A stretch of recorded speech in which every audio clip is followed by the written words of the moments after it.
This story is titled Caught My Girlfriend on a Secret Trip with Her Ex. So I froze our joint account and left. Hey everyone, if you're enjoying these stories and want to support the channel, don't forget to hit that subscribe button. It's completely free, takes only a second, and it helps me bring you even more awesome stories like this. Now let's start the video. I'm a 28-year-old guy, and until a few months ago, I honestly thought I had my life figured out. I had a steady job, a nice apartment, and a girlfriend I genuinely believed I would marry someday. We'd been together for almost 3 years. I wasn't some hopeless romantic or anything, but I'd started imagining the rest of my life with her. You know, the usual stuff, buying a house, maybe having kids one day, growing old together. Felt right, or at least I thought it did. Her name was CeCe, and in the beginning, everything about her seemed perfect. She was smart, funny, and had this energy that could light up an entire room.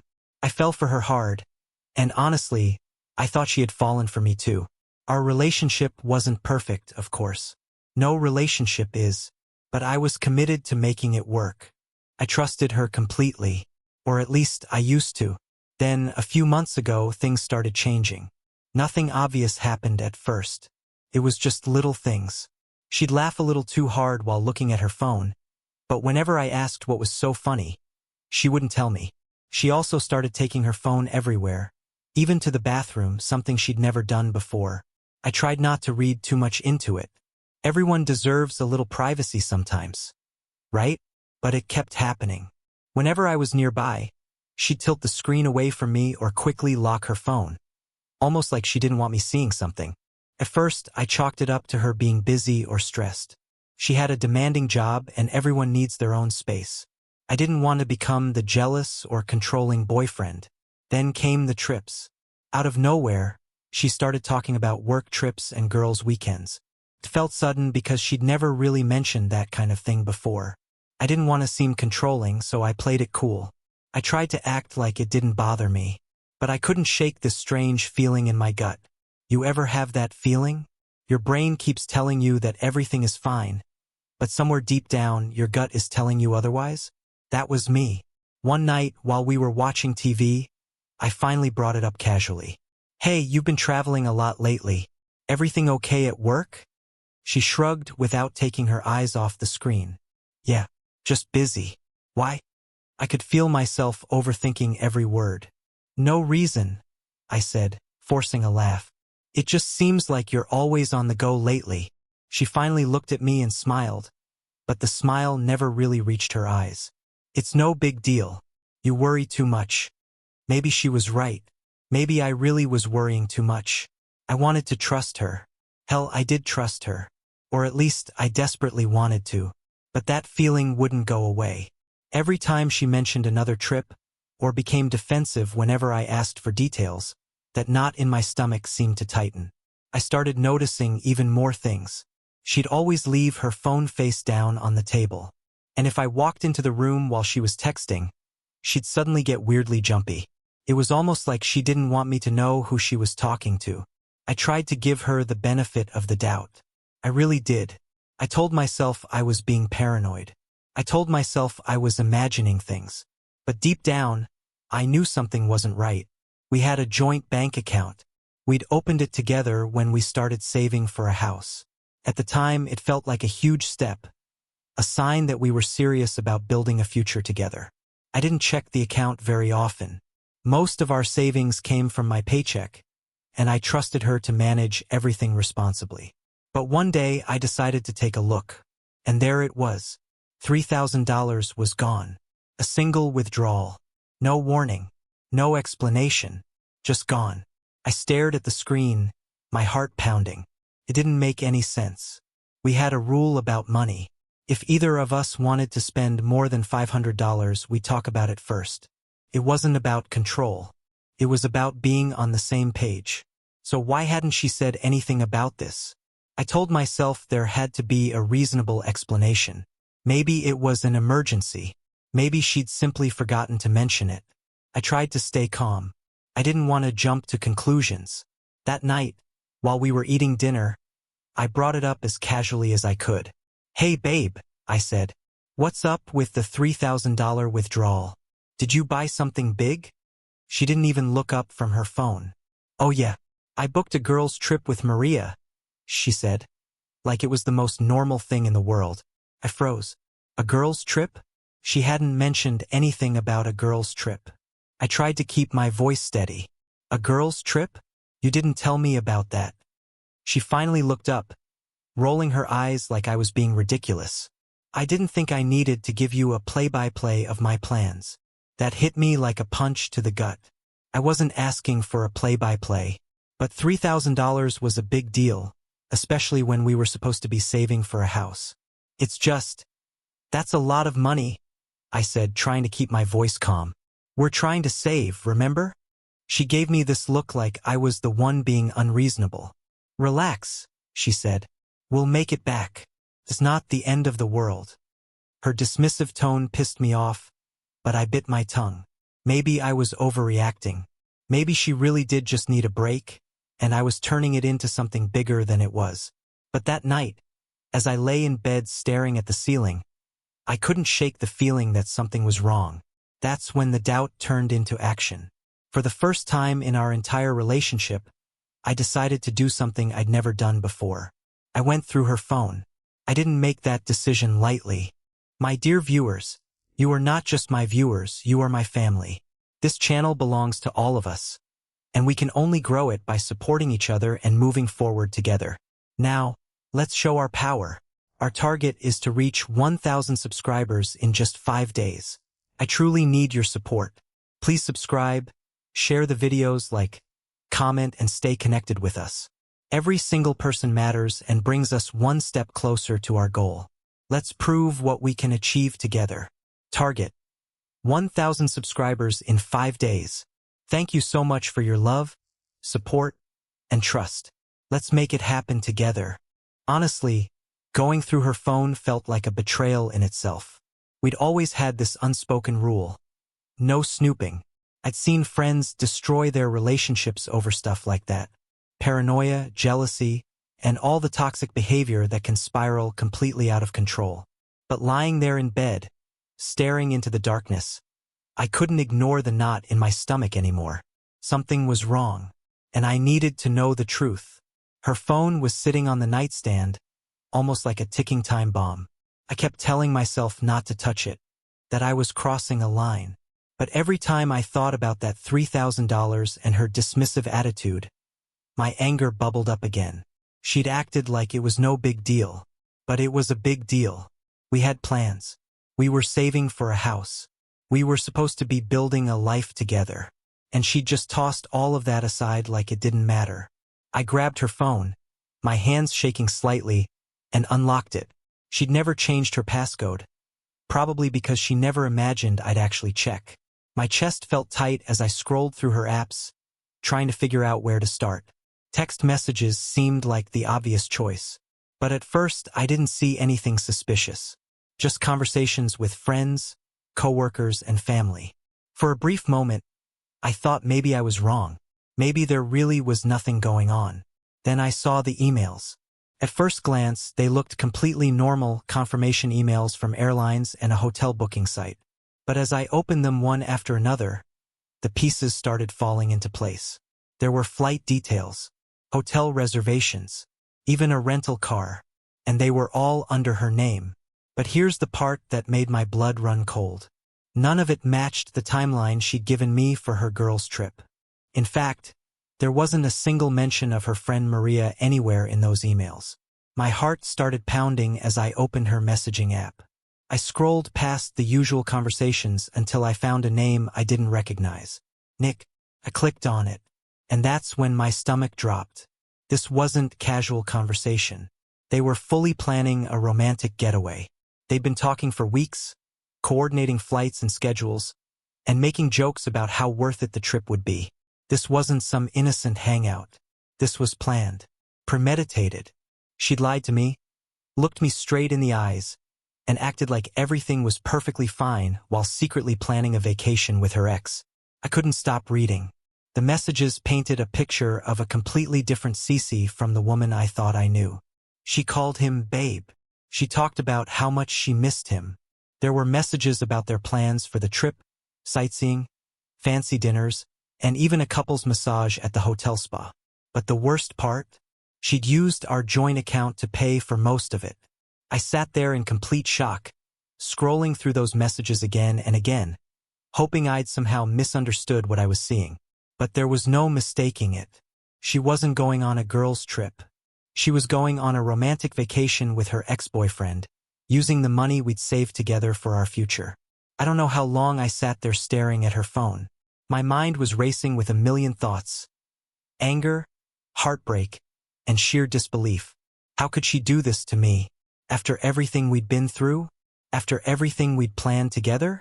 How could she just throw it all away? I could have confronted her right then and there. I could have woken her up, demanded answers, and forced her to explain everything. But something stopped me. Part of me wanted to hear her try to explain herself. I wanted to see if she'd actually admit what she'd done. But another part of me didn't want to give her the satisfaction of knowing just how badly she'd hurt me. I wanted her to feel the same shock, the same gut-wrenching betrayal I was feeling in that moment. So I put her phone back on the nightstand, exactly where I'd found it, and crawled back into bed. I didn't sleep a single minute that night. Every time I closed my eyes, I saw the messages, the emails, the hotel confirmation with both of their names on it. My mind kept replaying every moment of our relationship, searching for signs I'd somehow missed. Had she always been like this? Was I just too blind to see it? The next morning, I acted like nothing was wrong. I watched her pack her suitcase, humming to herself like she didn't have a care in the world. Then she kissed me goodbye at the door, smiling like she was the perfect girlfriend. "Love you," she said. Those words felt hollow now, almost like a bad joke. "Have fun," I replied, forcing a smile. I wanted to scream. I wanted to tell her that I knew everything. But instead, I watched her walk out the door, suitcase in hand, heading off on her secret vacation. As soon as she was gone, I sat down at my laptop and logged into our joint bank account. I stared at the balance for a moment, my hands hovering over the keyboard. Then, without hesitation, I froze the account. No more withdrawals. No more spending. If she thought she could use my money to fund her little getaway, she had another thing coming. I felt a twisted sense of satisfaction as I clicked the final button and locked the account. It wasn't just about the money. It was about taking back control. She'd made her choices. Now she was going to face the consequences. I wasn't going to let her get away with this. Not without feeling at least some of the panic and betrayal she'd made me feel. I leaned back in my chair, my heart still racing. For the first time in weeks, I felt a tiny sliver of relief. I had no idea what was going to happen next. But one thing was certain. I wasn't going to let her walk all over me anymore. After freezing the account, I sat there in silence for a long time, staring at the screen. My mind was racing with a mixture of anger, sadness, and something else I couldn't quite put into words. I knew she'd figure out what I'd done sooner or later. I just wasn't sure how I'd handle it when that inevitable call came. But right then, I didn't care. She deserved every bit of the panic, frustration, and confusion she was about to feel. Those consequences were hers to own. By early afternoon, my phone started buzzing. I didn't even have to look at the screen to know it was her. I let it ring a few times before finally answering, trying to keep my voice as calm and detached as possible. "What's up?" I said as if nothing was wrong. "What the hell did you do?" she yelled. Her voice was sharp and panicked. "My cards are getting declined everywhere. What's going on with the account?" I leaned back in my chair, a small smirk creeping across my face. "Oh, I froze it," I said casually, almost as if I were talking about the weather. "Figured it was the least I could do after finding out you're on vacation with your ex." There was dead silence for a moment. All I could hear was her breathing, rapid and uneven. I could practically picture her standing there, clutching her phone and scrambling to figure out what to say. Then came the denial. "It's not what you think," she blurted out, her voice shaky and desperate. "Cut the crap," I said, my tone turning icy. "I read the emails, CeCe. I saw the texts. You've been planning this for weeks." She stammered, desperately trying to come up with some kind of excuse. But it was obvious. She'd been caught. There was no talking her way out of this one, and I wasn't in the mood to let her try. Why? Why? I asked, cutting her off mid-sentence. Why would you do this? If you wanted to be with him, why didn't you just leave me? I didn't want to hurt you, she cried. Her voice cracked for a second and almost sounded genuine. But I wasn't buying it. I let out a bitter laugh. It sounded cold and hollow even to my own ears. You didn't want to hurt me? I repeated. So instead, you lied to me, stole our money, and went on vacation with your ex? That was your brilliant plan to avoid hurting me? She didn't answer right away. I could feel her struggling on the other end of the line, trying to come up with something, anything, that could somehow make the situation okay. Then, just like a switch flipping, her tone changed. The guilt act disappeared. It was replaced by anger and defensiveness. You know what? She snapped. Maybe if you weren't so obsessed with saving for that stupid house, I wouldn't have needed to do this. You've been so focused on the future that you forgot about me. I couldn't believe what I was hearing. She was actually trying to make this my fault. What the hell are you talking about? I shot back. You couldn't have talked to me? You couldn't have told me how you were feeling? Instead, you sneaked around behind my back and spent our money on this. She let out a long, exasperated sigh, like I was the one being unreasonable. You just don't get it, she said.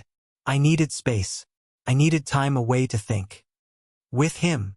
I asked, my voice dripping with disbelief. You needed space from me? So you went on vacation with your ex? How the hell does that make sense?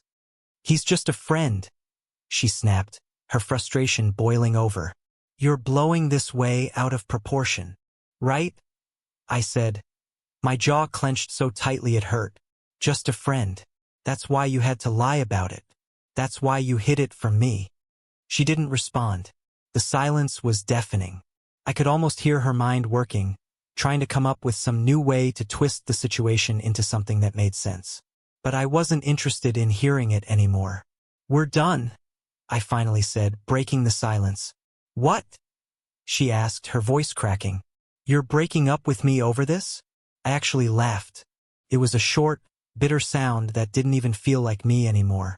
Are you seriously acting surprised right now? I asked. You lied to me, stole our money, and went on a secret trip with your ex. What did you think was going to happen? You can't just leave me stranded here, she yelled. Panic was starting to creep into her voice. How am I supposed to get home? Not my problem, I said coldly. You made your choices. Now deal with the consequences. I hung up before she could say another word. My hands were shaking as I set the phone down. The anger and adrenaline were still pumping through me, but underneath all of it was something else. A dull, aching sadness. As much as I wanted to feel nothing for her, the truth was that I'd loved her. Or at least I thought I had. And now, just like that, it was all gone. The hours that followed were a blur. I couldn't sit still. I couldn't stop thinking about everything that had just happened. Part of me felt guilty for freezing the account. But every time I thought about those texts, that guilt disappeared. She'd lied to me. She'd betrayed me in the worst possible way. And I wasn't going to let her get away with it. By the end of the day, I started taking steps to cut her out of my life completely. The first step was moving out of the apartment. I didn't want to stay there any longer than I had to, surrounded by memories of a life that clearly didn't mean the same thing to her anymore. Packing was surreal. Every object I picked up reminded me of her in some way. A mug we'd bought on a trip. A blanket we'd shared while binge-watching TV shows. Everything felt tainted now, like I couldn't separate the good memories from the betrayal. I rented a storage unit for my stuff and started crashing at a friend's place. I couldn't bring myself to stay in that apartment for even one more night. The landlord was understanding when I explained the situation and agreed to let me break my part of the lease early. CeCe, of course, was still responsible for her half. But that wasn't my problem anymore. While I was packing, CeCe's texts started coming in. At first, she was furious. She demanded that I fix the account situation and called me all kinds of names. Then her tone suddenly changed. She started begging. She said she was sorry and that we could work things out. It was almost laughable. The sheer audacity of her trying to patch things up after everything she'd done was unbelievable. I didn't respond to a single message. I'd already blocked her on most platforms, but I left her number unblocked for a couple of days, partly out of morbid curiosity. I wanted to see what she'd try next. It didn't take long. She started guilt-tripping me. "You're overreacting," one text read. "I just needed a break to clear my head.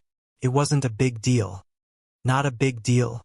She'd blown $3,000 of our savings, lied straight to my face, and gone on a romantic getaway with her ex. How was that not a big deal? Another message came through shortly after. "I didn't mean to hurt you. I love you, and I want us to move past this. Move past this." I couldn't believe what I was reading. The more she texted, the angrier I became. Finally, I blocked her number 2. I didn't need to see any more of her twisted attempts to rewrite what had happened. A couple of days later, mutual friends started reaching out. Apparently, CeCe had wasted no time spreading her version of the story. According to her, I was some heartless monster who had abandoned her in the middle of nowhere and left her penniless. What she conveniently left out was the part where she lied to me, cheated on me, and used our joint account to fund her little vacation with her ex. The first time I heard her version, I actually laughed. It was so typical of her to play the victim. She'd always been good at manipulating people and twisting situations around until she somehow looked innocent. But this time, I wasn't going to let her get away with it. I started telling my side of the story to anyone who would listen. I didn't hold back. I showed them the texts, the emails, and even screenshots of the bank account transactions. Most people were shocked. A few even admitted they'd always felt like something was off about her. They said she had a way of making everything about herself. Others, though, still sided with her. They believed her sob story about being abandoned and thought I was in the wrong for freezing the account. At first, that bothered me. I wanted everyone to see CeCe for who she really was. I wanted them to understand exactly what she'd done. But eventually, I realized something. It didn't matter. I wasn't going to waste any more of my energy on her or her drama. The people who mattered believed me. And honestly, that was enough. One of the hardest parts of everything was dealing with the practical fallout. Freezing the account had felt satisfying in the moment, but it also meant untangling all the shared finances we'd built up over 3 years. We'd been saving for a house, and while most of the money in the account had come from me, some of it was hers too. Legally, she was entitled to her share. But I wasn't in any rush to sort everything out. About a week later, she sent me a long, angry email. "You can't just keep all the money for yourself," she wrote. "We saved that together, and I deserve my half." I didn't even bother replying. I'd already contacted my bank and explained the situation. They told me they couldn't release any funds without both account holders' signatures, which meant CeCe couldn't touch the money unless I agreed to it. I wasn't about to make things easy for her. Let her sweat it out. She'd already burned through most of her own money on the trip, and from what I'd heard, the flights and hotel were non-refundable. She'd created this mess for herself, and I wasn't going to lift a finger to help. As time passed, I started feeling a strange mix of emotions. On one hand, I was furious at her for everything she'd done. On the other hand, I was angry at myself for ignoring all those red flags. Looking back, there were so many moments when I should have seen it coming. The defensiveness, the secrecy, the way she constantly brushed off my concerns. It had all been there. I just didn't want to believe it. I'd loved her, or at least I thought I had. But now I couldn't shake the feeling that I'd actually been in love with an illusion. The person I thought I knew, the person I thought I was building a life with, didn't really exist. She'd been wearing a mask the entire time. And I was either too blind or too hopeful to see it. That realization hurt more than anything else. It wasn't just the betrayal. It wasn't just the money. It wasn't even the cheating. It was the loss of trust. The loss of the future I'd believed we were building together. I'd spent 3 years of my life with someone who didn't value me enough to be honest with me. And now I was left to pick up the pieces. Despite everything, though, I slowly started feeling something I hadn't expected. Relief. As painful as everything had been, I knew I'd made the right decision. Staying with her would have destroyed me in the long run. I deserved better. I deserved someone who wouldn't lie to me, cheat on me, or manipulate me. And for the first time in years, I finally had the chance to find that person. CeCe, on the other hand, wasn't doing so well.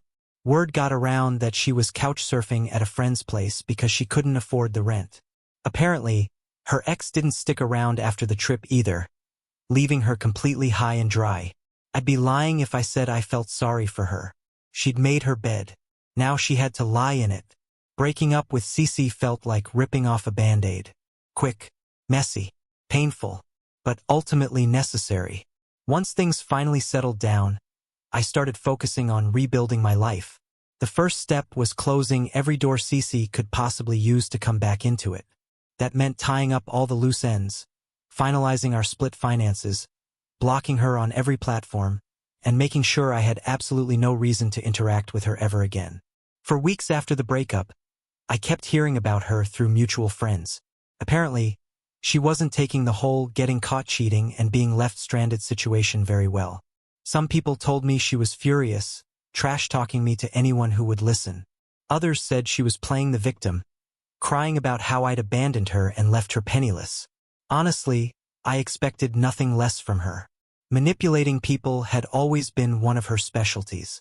At first, I tried to stay out of it. I figured the truth would eventually come out on its own. But when I started hearing rumors that I'd stolen her money and intentionally left her stranded in a foreign country, I knew I couldn't stay silent anymore. I wasn't going to let her rewrite the entire story and paint herself as the innocent one. So I started sharing my side of what happened. And I didn't hold back. I showed people the texts, the emails, and the screenshots of the joint account transactions. I explained exactly how she'd lied to me, used our savings to pay for a vacation with her ex, and only started showing remorse after she realized I wasn't going to play along with her excuses. Most people were shocked. A few even admitted they'd always suspected she had a manipulative side, but they'd never seen it play out like this. Of course, there were still a handful of people who believed her version of events. Maybe she just made a mistake, one mutual friend said, clearly uncomfortable with the whole situation. I mean, don't you think freezing the account was a little extreme? Extreme? Maybe, I replied, but it wasn't unwarranted. She'd used my trust, my money, and our shared future as bargaining chips for her little fling. I wasn't going to simply let her off the hook. And I certainly wasn't going to apologize for protecting myself. If some people couldn't see that, so be it. I wasn't about to waste my energy trying to convince everyone. CeCe didn't stop with our mutual friends, though. A couple of weeks after the breakup, she sent me another long, angry email. The subject line read, "Let's be adults about this."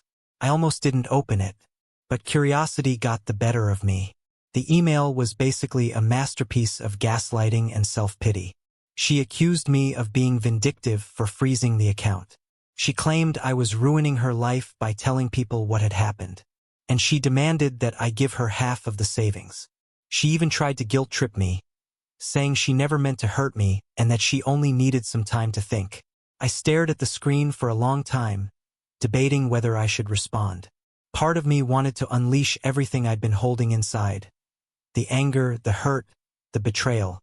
But another part of me knew it wouldn't make any difference. CeCe wasn't the kind of person who took responsibility for her actions. She'd twist my words, use them against me, and somehow walk away believing she'd won. So I didn't respond. Instead, I forwarded the email to my bank and asked them to add it to the file on the joint account. I wanted a record of everything in case she tried to turn this into some kind of legal issue later. Then I deleted the email and blocked her address. Problem solved. As the weeks turned into months, I started feeling lighter. The anger and bitterness that had consumed me after the breakup slowly began to fade. They were replaced by something I hadn't felt in a long time. Clarity. For the first time in years, I felt like I could actually breathe again. No more lies. No more secrets. No more walking on eggshells around someone who didn't value me. It was liberating. I threw myself into work, picking up extra projects just to keep myself busy. I started going to the gym more regularly, not just to stay in shape, but to clear my head. I even reconnected with a few old friends I'd lost touch with during my relationship. Felt like I was rediscovering pieces of myself that I'd forgotten. First, I stayed away from dating. I wasn't ready to put myself out there again. And honestly, I wasn't even sure I trusted my own judgment anymore. I'd spent 3 years with someone who turned out to be almost a complete stranger. How could I be sure I wouldn't make the same mistake twice? But as time passed, I slowly became more confident. I realized that what happened with CeCe wasn't entirely my fault. Yes, I missed some red flags. And yes, there were probably things I could have handled differently. But at the end of the day, her actions were her responsibility. I didn't make her lie to me. I didn't make her cheat. And I certainly didn't make her steal from our shared savings. Those were her choices. Every now and then, I'd still hear updates about her through the grapevine. Apparently, her ex hadn't stuck around after the trip, leaving her completely high and dry. She'd been couch surfing at a friend's place because she couldn't afford the rent, and word was that she was struggling to find a new job. I'd be lying if I said I didn't feel a little. I'd be lying if I said I didn't feel a little satisfaction at her misfortune. Karma, I thought, you get what you give. But as much as I wanted to gloat, I eventually realized that it didn't really matter. CeCe was no longer a part of my life, and her struggles were no longer my problem. I'd already spent enough time and energy on her. It was time to move on. The biggest lesson I took away from everything that happened was actually pretty simple. When someone shows you who they really are, believe them. I had ignored so many signs because I wanted to believe CeCe was better than she actually was. I kept telling myself she wouldn't lie to me. She wouldn't betray me. She wouldn't throw away everything we'd built together. But I was wrong. People don't change just because you want them to. They change because they want to. And CeCe clearly didn't want to. Looking back now, I'm actually grateful for the experience. As painful as it was, it taught me some lessons I probably needed to learn. I learned to trust my instincts. I learned to set boundaries. And most importantly, I learned to value myself enough to walk away from people who don't value me. Sure, I lost 3 years of my life to someone who didn't deserve me, but I gained something far more important: self-respect. And now I'm in a much better place. I've moved into a new apartment, made some new friends, and even started dating again. It's not easy putting yourself back out there after going through something like this. But I'm taking it slow. I'm not rushing anything. And there's one thing I know for sure. I'll never settle for less than I deserve again. As for CeCe, the last I heard, she was still couch surfing and trying to scrape together enough money to get back on her feet. I don't know whether she's learned anything from everything that happened. And honestly, I don't care. She made her choices. I made mine. And for the first time in a long time, I feel like I'm exactly where I'm supposed to be.